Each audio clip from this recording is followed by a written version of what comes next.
Hello guys, if your iPhone is giving you this kind of a screen, like the screen is greenish or you can say the screen may be like yellowish, so how you can fix this issue? So my dear friends, I want to tell you only one thing, that is there may be not any specific reason. So the reason may be anything, like first of all I want to tell you the screen may be like faulty screen.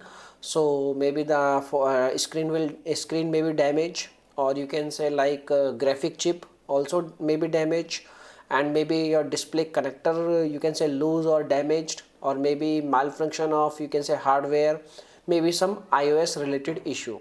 So how you can fix this issue? What you can only do, you can restart your phone.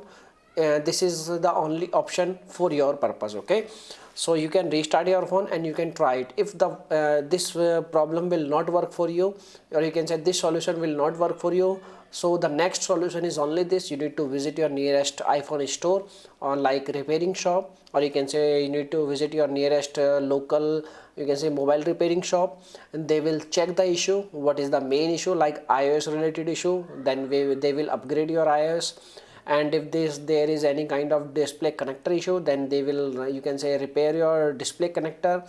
And if there is any kind of you can say graphic chip related issue, then they will replace it. And if the damage will you can say if the you can say maybe the damage screen, then they can also replace your screen. So all these hacks are not in your hand, you have to visit nearest shop. Okay, so this is the information for you. Now you can make your own decision. If you want to waste your time, then you can go on internet, you can search it. But I can bet you cannot find any solution on internet, because this is not an internet related issue, this is a hardware related issue. So you need to visit the nearest shop only. Okay, so thanks for watching this video. If this video is helpful, please hit a like button, and thanks for watching this video my dear friends. Bye bye.